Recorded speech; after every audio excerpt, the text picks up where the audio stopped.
There. And this is how he does it. Today, high-tech industries have replaced flour here. But the city never could have grown so big without the mills that helped feed the world. Downriver, St. Paul found its own cash crop, criminals. St. Paul held its own because they brokered a deal with the devil. That's next. And later, Wow, that is an intimidating sight. the deal goes sour. Did they need that big a door to keep things safe?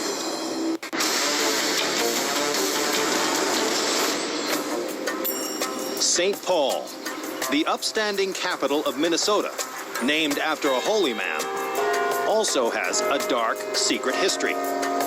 For decades, this city was a magnet for some of the most dangerous men in America.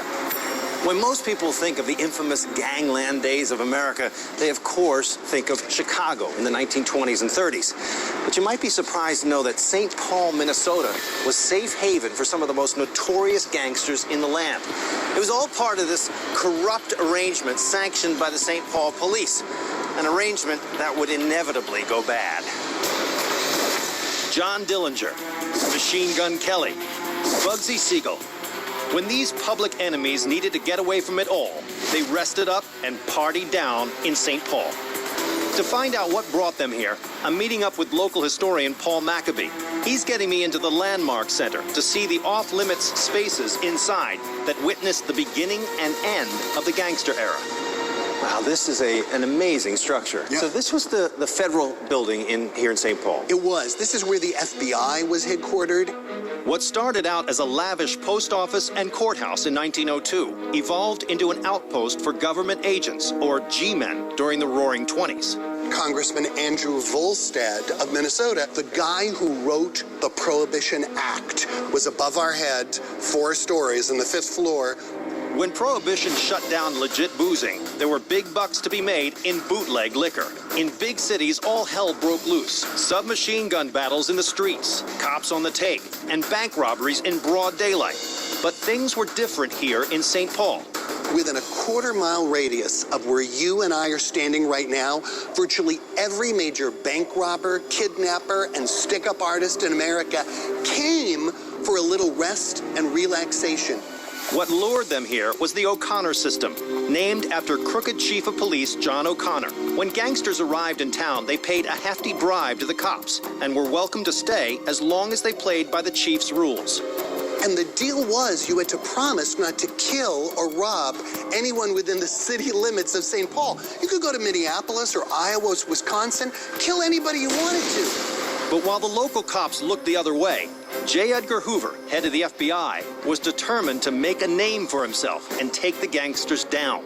He brought the battle here to the federal courtrooms upstairs. So this was a federal courtroom where the trials of who took place in here? The gang of John Dillinger, the notorious bank robber. In their brief, sensational run, Dillinger and his gang crisscrossed the Midwest, robbing over 24 banks and knocking over police arsenals to stock up on machine guns and bulletproof vests.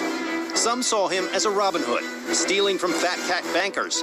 But to J. Edgar Hoover, he was simply public enemy number 1. You can't imagine how frustrating St. Paul was for J. Edgar Hoover. He knew that the St. Paul police were corrupt to the core. Dillinger was here, the most wanted man in America, and Hoover couldn't get him because he was under police protection. Right. When Dillinger's girlfriend, Billie Frechette, was captured in Chicago, Hoover had her hauled back to St. Paul for trial, hoping to lure Dillinger out into the open. Looking down. All the newspaper photographers would be down over here watching, because this was a big national story. The room was filled with FBI agents and U.S. Marshals, because everybody thought that Dillinger wasn't going to let his girl go to prison. Dillinger didn't fall into the trap, but he did drive by to check on things. And he knew he could get away with it because, in a way, the whole city was part of his gang. Paul's getting me special access to the roof for a bird's eye view of Dillinger's domain. Whoa, it's beautiful, it really is. This is the view towards the river, yeah? That's the Mississippi River, where all the breweries got their water, both before and during Prohibition. And that's the old hotel there. The Lowry Hotel. Al Capone stayed there. There's the Minnesota Club. through which apparently there's a trap door tunnel leading to where the brothel is. So there's this whole underworld here, literally. And it's all intermixed. You're in a restaurant at the Minnesota Club, you knew there were gangsters next to you, but you felt safe, and you'd probably go back and tell your wife or girlfriend, you won't believe who I had dinner with, John Dillinger. And that was cool. So they can basically live the life that they dreamed of here. Why they go out and rob all those banks? Why they have all this cash? Everyone in town knew that this building, the FBI headquarters, was a threat to their cozy criminal arrangement. But they probably didn't know about this. There used to be a door? Yes, sir, there used to be a door here. So nobody gets up inside this. This used to be a door that goes up to the top of the tower. Whoa! Yes, sir. This is almost impossible. Are you gonna, bring the camera all the way up here like this? Very, very tight. Just hand that thing to me. Okay, got it. Okay. This old iron door here that leads all the way out. Hello, St. Paul. Look at this. Here's a view of St. Paul even the people in St. Paul don't get to see. Hey, all of what you're seeing down here is the downtown hive of criminality of those days. The irony is that the city of St. Paul does pretty well through the Depression, whereas right down the river, Minneapolis is suffering. Through a time where that was ruinous to America, St. Paul held its own because they brokered a deal with the devil. For decades, crime did pay in St. Paul. It was a setup that seemed too good to be true. And it was. Everything's a vault down here. Running a bank here was risky business. Those are gun ports. No kidding. That's coming up. And later, Let me just see if I can slide in here. I'm exploring another kind of underworld. It's just one tunnel after another tunnel.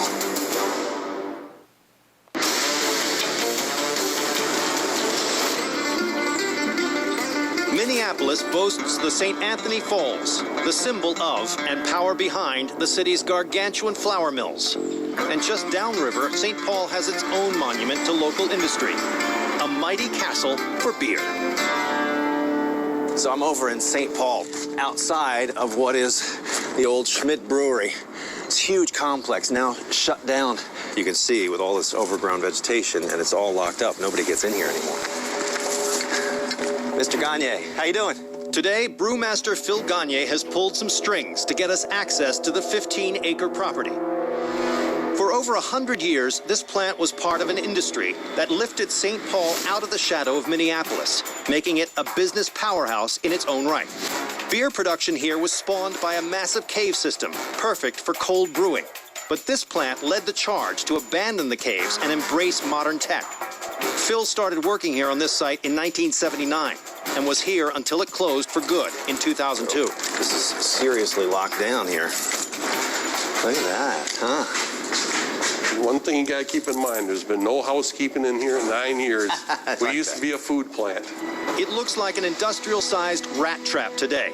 And to the people driving by, it's just a relic from a bygone era. But when local brewer Jacob Schmidt built the place in 1901, it was designed to be a model of modern technology, fit for the brand new 20th century.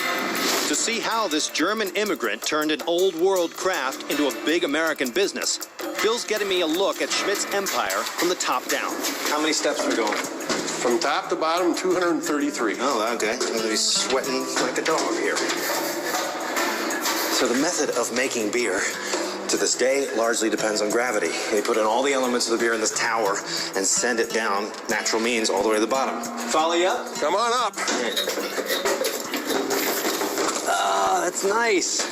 Ah, some perspective, huh? Yes, Beautiful. So that's St. Paul there. that's downtown St. Paul. And where's Minneapolis? Minneapolis is right over there. Okay, the Twin Cities, all The right? Twin Cities. Right within You see both of them up here. Nice. What was it about this area? Well, you had the natural caves for one thing. Then you had the access to the Mississippi River here. Okay. You've seen it as a growing area. Right, and an expanding marketplace. Yes. Schmidt bought a failing beer company located on this site, the Cave Brewery, and completely remodeled it with an eye for efficiency. The building looks medieval, but the equipment was cutting edge for 1901. What is this thing? This is the octopus. There's a swing arm up there. Then we can choose whatever silo of the 9 silos This contraption sorted out the malted barley needed for different beer recipes.